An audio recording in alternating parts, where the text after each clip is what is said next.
میرا آرگیومنٹ کچھ اور ہے. میرا آرگیومنٹ یہ نہیں ہے کہ امریکن اچھے ہیں. میں تو واحد آدمی ہوں بڑے سالوں سے کہتا ہے چھوڑو ان کو.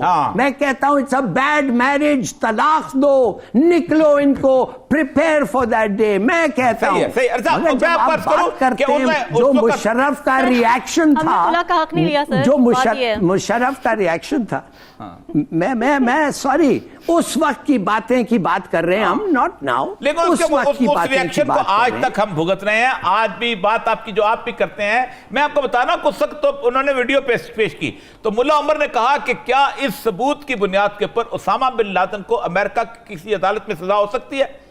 تو امریکن نے کہا نہیں. تو ملا عمر نے کہا پھر مجھے کس کھاتے میں آپ کہتے ہو کہ میں اس کو سزا دوں؟ یہ پہلا ریاکشن تھا. اور اس کے بعد انہوں نے کہا کہ اچھا تم 3-4 ملکوں سے علماء کی ٹیم بناؤ تاکہ مجھے کوئی راستہ دو. لیکن انہوں نے کہا کہ نہیں, آپ اس سے کہیں اس کے ہمارے حوالے کریں, اور پھر نیگوسیشن ختم ہوگی. میں یہ نہیں کہتا ہوں, ایک آپ کی بالکل ٹھیک ہے بیڈ میرج ہے, بہت بیڈ میرج ہے, اور یہ بیڈ میرج جو تھی یہ اس وقت شروع ہوئی تھی کہ جب لیاقت علی خان صاحب اور اس کے ساتھ گئے تھے. لیکن مشرف کے دور کے اندر ہم نے اور بہت ساری چیزیں کی ہیں, اور ان چیزوں میں یہ تھا کہ ہم نے پاکستان کی بیسک نظریاتی اساس کی الٹ چیزیں شروع کی, جس سے مشرف کے خلاف ایک ریاکشن پیدا ہوا, ایک ایسی نسل پیدا ہوئی کہ جو مستقل کانفلکٹ پیدا ہوئی. مستقل وہ سمجھتے تھے کہ یہ شخص جو ہے جی ہم نے طالبان کو اس لیے کہ ہمارا دوستی تھا امریکہ کے ساتھ, ہم نے ان کو پناہ دے سکے, ہم نے ان کے فیملیز کو پناہ دے سکے, ہم نے ان کو بچایا امریکن فورسز سے. ہم نے کیا نہیں کیا ہے طالبان کے لیے, جو اگر ہم ان کے ساتھ امریکہ کے خلاف ملوث ہوتے اس جنگ میں, ہماری کیا تباہی ہوتی ہے. ان کو آپ ایک منٹ کے لیے سمجھتے ہیں کہ وہ پرواہ کرتے ہیں کہ پاکستان کو کیا تباہی ہوتی ہے؟ آج وہ پرواہ کر رہے ہیں. 100 لوگ مارے گئے اور وہ کہتے ہیں یہ تمہارا کام ہے, ہمارا کچھ نہیں ہے, جاؤ ان کے ساتھ بات کرو. جب سب کو پتا ہے ان سے بیعت لیتے ہیں, ان سے حلف اٹھاتے ہیں کہ تم ہمارے ساتھ ہو. میں نے آپ سے کہا نا کہ ایک ہم ہیں, ہم نے امریکہ کا ساتھ دیا, ہماری حالت دیکھ لیں, اور ایک افغانستان ہے جس نے امریکہ کا مقابلہ کیا اور امریکہ وہاں سے ذلت آمیز شکست سے نکلا. سامنے ہے بالکل مقابلے میں. 20 سال کے اندر آج وہ جس سطح پہ ہیں, آج ان کی even economy is better than اس, آج ان کے تمام ترین اس کے باوجود ہلالی صاحب یہ کہہ رہے ہیں کہ ان کے پاس چوائس کیا تھی. پرویز مشرف صاحب آپ کے پاس اس وقت کیا تھی؟ ٹرکی کی چوائس. آپ دیکھیں اتنا آسان نہیں ہوتا. حمید گل نے کہا تھا اس وقت, اس نے کہا ان کو ڈرایا کس بات پہ گیا ہے کہ ہم تم سے انڈیا پہ حملہ کروائیں گے. چلیں جی ٹھیک ہے, سوالات تو بہت زیادہ ہیں لیکن اس وقت بریک پہ جانے کا ٹائم ہو رہا ہے. ناظرین ساتھ رہیے.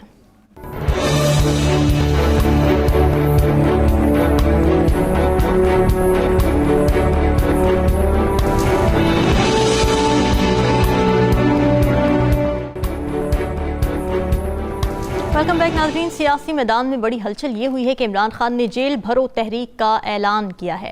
بر صغیر میں موہن داس گاندھی نے جیل بھرو تحریک کی بنیاد رکھی تھی, اور پاکستان میں ضیاء الحق کے خلاف بھی سیاسی اتحاد نے جیل بھرو تحریک شروع کی تھی. تو جیل بھرو تحریک کیا ہے اور حکومت پر دباؤ ڈالنے کے لیے جیل بھرو تحریک کا راستہ کیوں اختیار کیا جاتا ہے؟ اور یہ صاحب عمران خان بھی جیل بھرو تحریک کے ساتھ اب میدان میں ہیں, تو عمران خان اس سے پہلے اسمبلیاں تحلیل کرنے کو بھی اپنی بہترین حکمت عملی قرار دیتے رہے ہیں, اور اس حکمت عملی کو بھی وہ کہہ رہے ہیں کہ یہ بہترین ہے. تو کیا لگتا ہے آپ کو, کام نمٹے گا یا الٹے گا؟ یہ تازہ تحریک اپنے مقاصد پورے کر سکے گی یا پی ٹی آئی کو بعد ازاں کچھ نیا سوچنا پڑے گا؟ دیکھیں بیسیکلی یہ پیسیو ریزسٹنس جو ہے یہ اس کی ایک شکل ہے کہ جیل بھرو تحریک. ٹھیک ہے. انڈیا میں اس کی آخری مثال جو تھی انا ہزارے کی موومنٹ تھی, اس میں اس نے جیل بھرو تحریک جو تھی اس کو شروع کی تھی, اور انا ہزارے کی موومنٹ نے واقعی ایک سبسٹینشیل چینج جو ہے وہ لے کے آئے, کیونکہ انا ہزارے کی موومنٹ کرپشن کے خلاف تھی, اور بہت سارے لوگ جو تھے انڈیا کے اندر وہ سمجھتے تھے کہ اس کی موومنٹ بہت زبردست ہے. اسی کی کوک سے آپ دیکھیں کہ دلی کے اندر وہ جو ہے ان کی حکومت قائم ہو گئی عام آدمی پارٹی کی, اسی موومنٹ کی بنیاد کے اوپر گاندھی نے اس کو شروع کیا تھا. اور گاندھی کی بہت ساری ایسی ہی موومنٹس ہیں جس سے آپ ریاست کے اس بیسک مفاد کو نقصان پہنچاتے ہیں. مثلا ان کی ایک بڑی مشہور موومنٹ تھی جس میں انہوں نے کہا تھا کہ ہم نمک استعمال نہیں کریں گے, کیونکہ نمک کے اوپر اسٹیٹ جو تھی وہ اس پہ قابض تھی, تو وہ جا کے وہاں جاتے تھے اور وہاں پر سمندر کے کنارے اس کے پانی سے نمک بناتے تھے اور ایک دوسرے کو نمک تقسیم کرتے تھے. اسی طرح بدیشی مال کا بائیکاٹ, کیونکہ یورپ کی منڈی مارکیٹ تھی اس وقت, کیونکہ وہاں گورے کی حکومت تھی, تو یہ ہوا.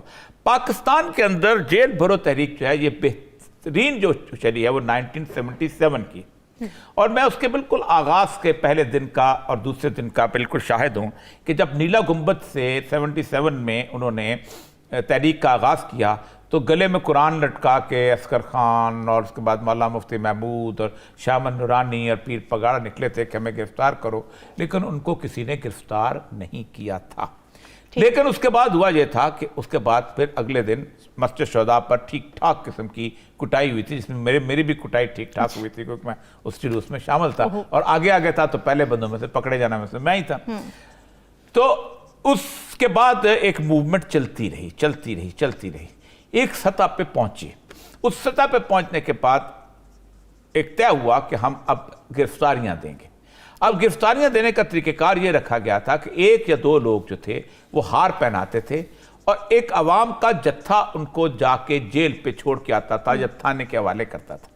وہ ایک پورے کے پورے شہر کے اندر ایک بہت بڑا ایونٹ بن جاتا تھا, اور وہ ایک پورے کے پوری کیفیت بن جاتی ہے. پورے پاکستان کے شہروں کے اندر روز ہر روز یہ لوگ جو تھے وہ نکلتے تھے. عمران خان اگر تو اس طرح کی صورتحال بنانا چاہتے ہیں کہ ہر روز 2 آدمی جو ہیں وہ ایک جلوس کے اندر نکلیں, اور وہ نکلیں کراچی میں بھی نکلیں, حیدرآباد میں بھی نکلیں, اس کے بعد آگے جا کے سکھر میں بھی نکلیں, رحیم یار خان میں بھی نکلیں, ٹنڈو آدم میں بھی نکلیں, وہاں سے کون سے 200 شہروں کے اندر ایک ورکر ہار پہنا کے یا پہن کے نکلے اور اپنے آپ کو گرفتاری دے, تو تب تو یہ تحریک بہت جاندار ہو سکتی ہے اور اس کو آگے بڑھایا جا سکتا ہے. ظاہر بات ہے کوئی ایک آدمی جیل میں جائے گا, پھر وہ جیل میں جانے کے بعد دیکھ ایکٹیویٹی شروع ہو جاتی ہے, اس کا کیس آتا ہے, باقی چیزیں ہوتی ہیں, والدین ایک دیکھیں نا ایک زندہ رکھنے کی بات ہوتی ہے کسی ایشو کو. دوسری چیز تھی جو دوسری دفعہ ہوا تھا وہ ہوا تھا MRD کے دوران جیل بھرو تحریک. اس میں نوازہ نصراللہ جو ہیں وہ ان ریکارڈ ہیں. نوازہ نصراللہ نے باقاعدہ کہا تھا کہ یہ ہمیں اسٹیبلشمنٹ کے ایک ٹوڈی قسم کے سیاستدان نے ہمیں یہ مشورہ دیا تھا کہ یہ لوگ جیل بھرو تحریک کریں گے اور ہم اس کو اٹھا کے ہم ان کو بند کر دیں گے ایکٹیو لیڈرشپ کو, تو ان کی موومنٹ آگے نہیں چل سکے گی. یہی وجہ ہے کہ MRD جو تھی وہ ضیاء الحق نے فیل ہو گئی تھی. بالکل ایک بات بڑی یاد رکھیں, عمران خان صاحب کو میں مشورہ دینا چاہتا ہوں. ظاہر بات ہے کہ اس جیل بھرو تحریک کے معاملے میں حکمران جو ہے نا اس کی نیت اور حکمران کے ہتھ کنڈوں سے ضرور آپ کو ہوشیار ہونا چاہیے. پاکستان میں گزشتہ 8 مہینے میں جس طرح کی ڈکٹیٹرشپ ہے, میں نے اس طرح کی ڈکٹیٹرشپ جو ہے پاکستان میں اپنی ہوش میں نہیں دیکھی. کہ لوگوں کو ننگا کیا جا رہا ہے, لوگوں کو جیل میں الیکٹرک ٹارچر دیا جا رہا ہے, لوگوں کو مارا جا رہا ہے, صحافیوں کو مارا جا رہا ہے. ارشد شریف کی مثال موجود ہے. آپ اگر ان کو آپ کے بندے جاتے ہیں اور ڈیلی ایک ٹارچر کی خبر آتی ہے اور وہ بتایا جاتا ہے کہ اس شخص کو ٹارچر کیا گیا, تو وہ ایک ڈیمورلائزنگ ایفیکٹ بھی ہو سکتا ہے.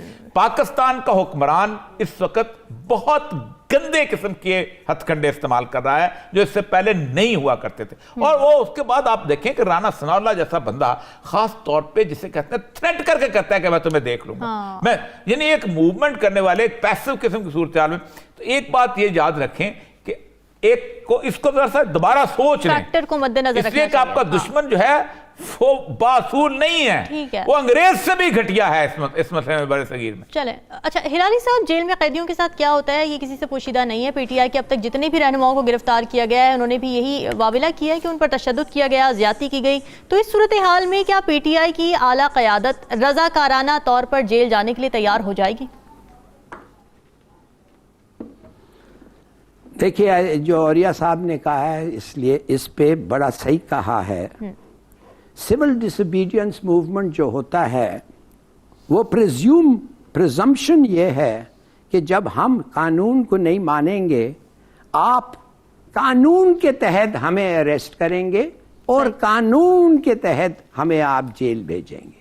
ٹھیک ہے, مگر وہ تو چلتا ہے جب برٹش ہوتے ہیں, گورے ہوتے ہیں, اس لیے ان کو مورل وکٹری اور مورل ڈیفیٹ بہت امپورٹنٹ ہے. کبھی کبھی ان کا مورل نقصان، مورل وکٹری اگر ہو جائے تو مالیاتی نقصان کو وہ اتنا پرواہ نہیں کرتے ہیں۔ اس ملک میں اٹس ایگزیکٹلی دی اپوزٹ۔ یہ جو پولیس ہیں ہماری، یہ تھانہ کلچر جب ہم کہتے ہیں اس کا مطلب کیا ہے؟ میں نے ایک دفعہ پولیس کو بلایا اور کہا کہ میرے گھر میں چوری ہوئی ہے، میرا ایک قیمتی سویٹر میرے خیال میں ایک بندہ جو میرے لیے کام کرتا ہے وہی ہوگا، وہ نکال لیا ہے، تو میں آپ کو یہ رپورٹ کرنا چاہتا ہوں، تو تھوڑا سا انویسٹیگیٹ کریں اور پتہ کریں کہ ہو سکتا ہے یہ تھا یا نہیں۔ انہوں نے کیا کیا؟ اور یہ تھا اسلام آباد میں۔ کیا کیا انہوں نے؟ اس لڑکے کو میرے سامنے پکڑ کے سر اس کے 10 دفعے مارے، دیوار کے ساتھ لات مارا ہے منہ پہ، اور وہ بے ہوش ہو گیا۔ اچھا، یو سی، آپ کے پاس مختلف ٹولز آپ استعمال کر رہے ہیں in the wrong situation. It is a good tool. میں کہتا ہوں اگر عمران خان خود نکلے گا، مڈل کلاس خود نکلے گی، مڈل کلاس کے جو دوسرے رشتہ دار ہیں جو گورنمنٹ سرونٹس ہیں وہ کھڑے ہوں گے اور وہ دیکھتے ہوں گے کہ یہ ڈس اوبیڈینس ہو رہا ہے، اور اس کے بعد جب ان کو اٹھائے گا وہ جیل جائیں گے، جیل میں مانیٹر کریں گے کیا ہوتا ہے، تو it's very effective, very good. مگر اگر ان کو ریپ کرنے لگے، اب ان کا کافی سپورٹرز تو ویمن ہے، کیا ویمن نکلیں گے؟ You think they will allow themselves to be dragged by vahshis into jail؟ اور آپ سمجھتے ہیں کہ وہ پھر کیا ہوگا اور کیا نہیں ہوگا؟ تو میرا اپنا خیال ہے کہ یہ ایک مڈل کلاس کے لیے یہ آئی ڈونٹ نو اس کی اپیل ہے، مگر جو ایکچولی ڈٹ کے لوگ ہیں، مانے جو جیالے ہیں پی ٹی آئی کے، ان کو تیار ہونا چاہیے۔ وہ مار پڑے گی، بری طرح مار پڑے گی، گھسیٹ کے لے جائیں گے، غلط فیصلے ہوں گے، مگر تیار رہو، اٹس فار یور کوز۔ مگر خدا کے لیے آئی ڈونٹ تھنک ویمن اور ایسے چیزیں جا کے ان لوگوں کے سامنے کھڑے ہو کے، یا تو آپ اپنے پروٹیکٹیو فورس کے ساتھ جائیں، یا تو پھر آپ تیار رہیں کہ جب ان قانون کی پولیس خلاف ورزی کرے گی آپ تیار رہیں ریئیکٹ کرنے کے لیے، مگر دیٹ مینز وائلنس۔ وہ تو ہوگا پھر، اور وہ وائلنس پتہ نہیں کدھر رکے گا۔ تو ٹھیک ہے، اٹس اے گڈ سائن، 1 دن 2 دن، مگر اگر آپ سمجھتے ہیں وہ میس ڈس اوبیڈینس کیمپین جو گاندھی نے شروع کیا ہے گوروں کے ساتھ، وہ آپ نہیں دیکھتے that won't work۔ ٹھیک ہے، اوریہ صاحب آپ کو لگتا ہے کہ جو پی ٹی آئی کے رہنما ہیں، کارکنان ہیں، وہ تیار ہو جائیں گے اس تحریک کے لیے؟ دیکھیں، پاکستان کے اندر گزشتہ تقریباً 10-15 سال سے ایک بہت عجیب و غریب سی صورتحال پیدا ہوئی ہے، اور یوں لگتا ہے کہ ہم پاکستان جو ہے ہم ایک ایسے دور کے اندر داخل ہو چکے ہوئے ہیں کہ جو دور جو تھا کبھی کلونیل پیریڈ کے اندر ہوا کرتا تھا۔ کوئی قانون نہیں ہے، آپ ایک بندے کو اٹھاتے ہیں اور اس کو لے جاتے ہیں اچانک، اور آپ نہ کوئی ایف آئی آر درج کرتے ہیں، نہ کسی عدالت کے سامنے پیش کرتے ہیں، اور وہ مسنگ پرسن ہے، اور پھر اس کے بعد اس کی ایک لسٹ پریپیئر ہوتی ہے، اور پاکستان کی سپریم کورٹ جو ہے ان مسنگ پرسنز کو ڈھونڈتے نکلتی ہے لیکن ڈھونڈ نہیں پاتی، وہ عدالت سے آ لیا۔ پھر آپ لوگوں پہ تشدد کرتے ہیں۔ آپ مجھے یہ بتائیے کہ جو 25 مئی کو ہوا ہے، میں آپ کو سچی بات بتاؤں کہ یہ گزشتہ ایون مشرف، ابھی ہم مشرف کی بات کر رہے تھے، مشرف ایسا ٹالرنٹ شخص کوئی نہیں تھا، میں صحیح کہتا ہوں۔ میں نے 16 سال اس کے دور میں سرکاری نوکری کے درمیان لکھا ہے، لیکن میں نے وہ خوف فیس نہیں کیا تھا جتنا خوف میں آج فیس کرتا ہوں، اچھا، اور جتنا میرے کلیگز آج فیس کرتے ہیں، کسی صحافی نہیں فیس نہیں کیا تھا اس وقت۔ یہ تو بدترین لوگ ہیں جو اس وقت حکمران ہیں، جن کے ساتھ عمران خان لڑ رہا ہے۔ یعنی آپ سوچیں کہ آپ ایک 70 سال کے بوڑھے کے ساتھ آپ جو سلوک کرتے ہیں اس کو جیل میں لاتے ہو۔ کبھی آج تک کبھی انگریز نے منہ پہ کپڑا ڈالا تھا کسی سیاستدان کے منہ پہ؟ بالکل نہیں، افسوسناک۔ کیا کبھی کسی انگریز نے کسی کو ننگا کیا تھا اور اس کی فلم بنائی تھی؟ کیا کبھی کسی انگریز کے دور؟ ہم تو اس سے زیادہ بدترین، یا میں آپ کو بتاؤں، ذوالفقار علی بھٹو ہو، ضیاء الحق ہو، مشرف ہو، ایوب خان ہو، ان سارے ڈکٹیٹرز کے زمانے میں بھی یہ چیز نہیں ہوئی، عزت سے یہ لوگ جاتے رہے ہیں۔ اسی اپنا اس کے اندر یہ لانگ مارچ چلے عمران خان کے زمانے میں ہمارے سامنے۔ یس، کسی ایک پہ انگلی نہیں اٹھائی بالکل گئی. صحیح کہہ رہے ہیں. بلاول کے زمانے میں بلاول کا مارچ آیا, مولانا فضل الرحمان, مریم نواز جس طرح کے گھر میں رہتی رہی ہے, جس طرح کے ارینجمنٹ میں رہتی رہی ہے وہاں پر, اس کے اندر آصف زرداری جس پیمز کے علاقے اس میں رہتا رہا ہے, میں اس کے اندر 2 دن ٹھہرا تھا کیونکہ میں جوائنٹ سیکرٹری ہیلتھ تھا, میرے پاس جگہ نہیں تھی, مجھے ایسا لگتا تھا میں 7 سٹار قسم کے کسی ہوٹل میں آ کے ٹھہر گیا ہوں.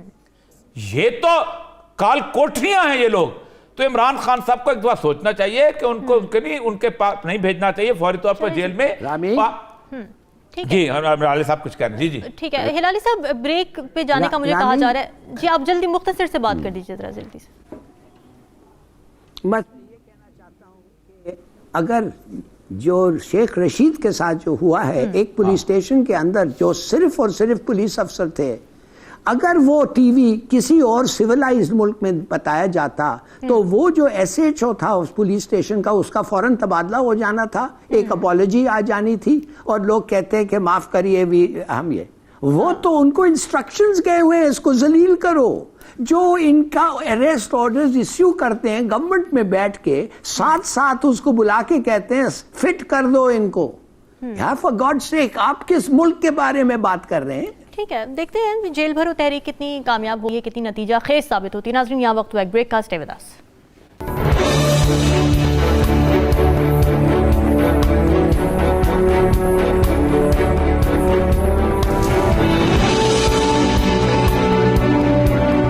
ویلکم بیک ناظرین. بلوچستان کی سیاست میں کچھ گہما گہمی دیکھنے میں آ رہی ہے. بلوچستان عوامی پارٹی کے ترجمان دنیش کمار نے الزام عائد کیا ہے کہ جس پی ڈی ایم کو ہم نے سپورٹ کیا وہی ہمیں نقصان پہنچا رہی ہے. مرکزی کمیٹی کا اجلاس بلایا گیا ہے اور اجلاس کے ایجنڈے میں پی ڈی ایم حکومت سے راہیں جدا کرنے پر غور بھی شامل ہے. اگر سینٹرل کمیٹی نے حکومت سے الگ ہونے کا فیصلہ کر لیا تو اس میں ایک لمحہ بھی ضائع نہیں کیا جائے گا, یہ کہنا ہے دنیش کمار کا. تو اوریہ صاحب کیا دیکھتے ہیں, بلوچستان میں ایک نیا سیاسی کھیل شروع ہونے جا رہے ہیں. بی اے پی کے حکومتی اتحاد سے الگ ہونے کے پی ڈی ایم پر کیا اثرات مرتب ہوں گے؟ دیکھیں, پاکستان کا جو یہ اگلا 1 مہینہ 1.5 مہینہ ہے نا, یہ بڑا عجیب و غریب ہے.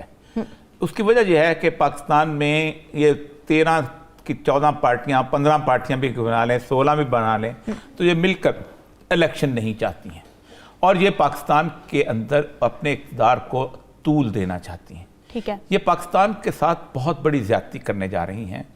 یعنی آپ سوچیں کہ ان کا بہانہ ایسے ہے کہ جیسے پاکستان جو ہے یہ آگ اور خون کی ہولی کھیل رہا ہے.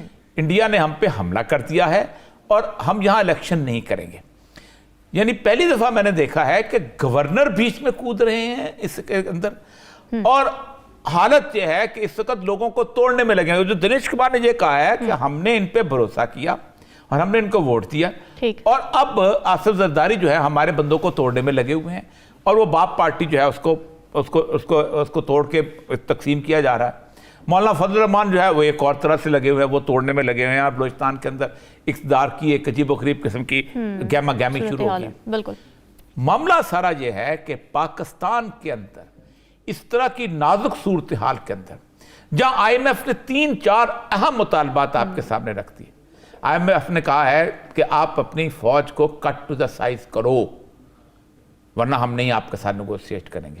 آئی ایم ایف نے کہا ہے کہ آپ نے بجٹ کو ری اپروپریٹ کرو, ٹھیک کرو, اور اس کے ساتھ 17 گریڈ سے لے کے 22 گریڈ تک ہر افسر کے ایسٹ جو ہیں وہ اوپن کرو تاکہ ہمیں بھی پتہ چلے کہ آپ ہم سے تو دنیا جہان سے قرضہ لے کے جا رہے ہو, اور یہ جو 17 سے 22 گریڈ تک کے جو لوگ ہیں اور آپ کے اس کے بعد باقی جس میں سول اور ملٹری ان کے ایسٹس ہیں کہاں. ظاہر بات ہے اگر آپ کو پاکستان میں ایسٹس ہیں تو باقی تو دعویٰ تو کہیں گے. آپ کو پتہ ہے کہ جس وقت آپ کے خلاف ریکارڈک کا آیا تھا فیصلہ انٹرنیشنل کورٹ آف جسٹس کا تو کیا ہوا تھا, انہوں نے پی آئی اے کے طیارے جو ہے وہ روک لیے تھے, آپ کے دونوں ہوٹل جو تھے وہ قبضے لے لیے تھے. ایک تیسری انہوں نے یہ کہا ہے کہ کنسنسس پیدا کرو, اگر آپ پی ٹی آئی کو ساتھ نہیں ملائیں گے تو ہم آپ کے ساتھ ڈیل نیگوشیٹ نہیں کریں. اس کرائسس کے اندر آپ اس طرح کی صورتحال پیدا کر رہے ہیں کہ جیسے پاکستان جو ہے یہ ابھی ایک ٹرمائل کے اندر آ گیا, یہاں الیکشن نہیں ہونا. پاکستان کا آج بھی کہتا ہوں, کل بھی کہتا ہوں, پہلے بھی کہا تھا, حل ایک ہی ہے پاکستان کا, فری اینڈ فیئر الیکشن, بغیر بدنیتی کے, بغیر بدماشی کے, بغیر دھاندلی کے اگر آپ اس ملک کے ساتھ مخلص ہو تو یہ کرو، اور اگر آپ یہ ایسا نہیں کرتے تو آپ اس ملک کے سب سے بڑے دشمن اور سب سے بڑے غدار ہو۔ بالکل ٹھیک ہے ہلالی صاحب، اگر B A P P D M سے الگ ہو گئی تو اس کے اثرات صرف بلوچستان تک محدود رہیں گے یا مرکز تک بھی جائیں گے، جہاں بی اے پی کے 4 ووٹوں کے بغیر حکومت کا قائم رہنا مشکل ہو سکتا ہے؟ یہ جو پارٹی ہے باپ، پتہ نہیں ان کا اگر آپ ٹھیک طریقے سے سمجھ جائیں باپ کون ہے، یہ سوال ہی نہیں پیدا ہوتا ہے کہ یہ کچھ کر سکے بغیر باپ کے انسٹرکشن سے۔ تو یہ صرف اور صرف ان کا کام یہ ہے کہ اس وقت یہ چاہتے ہیں کہ 1-2 اور منسٹرشپس مل جائیں، کوئی 100 تک پہنچ جائیں، تھوڑے پیسے اور مل جائیں۔ ایم کیو ایم کیا کر رہا ہے؟ ایم کیو ایم اگر جانا چاہتا تھا کیوں نہیں چلے گیا؟ یہ سب آل نانسنس، یہ ایک نازک سا موقع ہے جدھر یہ اپنے آپ کو کچھ فائدہ اٹھا سکتے ہیں۔ آئی ڈونٹ تھنک کہ یہ اس فیڈرل گورنمنٹ کو تھریٹن کریں گے، اور میں نہیں سمجھتا کہ یہ ایک وقت ہے۔ ہاں یہ وقت اتنا نازک ہے کہ فیڈرل گورنمنٹ تھوڑا سا پینک کر جائے تو بڑی اچھی بات ہے، ان کو اور پیسے مل جائیں گے یا 1-2 پوزیشنز اور مل جائیں، نتھنگ ایلس دین دیٹ۔ بالکل صحیح کہا اوریہ صاحب نے، اگر آپ چاہتے ہیں، مگر دیکھیے ابھی سے ٹیلی ویژنز پہ اپیل آنے آ گئے ہیں۔ ابھی میں نے ایک فارمر جنرل کو دیکھا ہے، وہ اپیل کر رہا ہے اور کہہ رہا ہے Imran Khan do not sign any agreement, یہ جو آئی ایم ایف کے ساتھ اگر وہ آپ کریں گے تو آپ پھنس جائیں گے، یہ ہو جائے گا وہ ہو جائے گا۔ اچھا دیکھیے بات اصل یہ ہے کہ آپ کو کتنا ضرورت ہے پیسوں کا۔ اگر آپ کو کوئی ضرورت نہیں ہے تو بالکل صحیح، پریشر کو برداشت کریں۔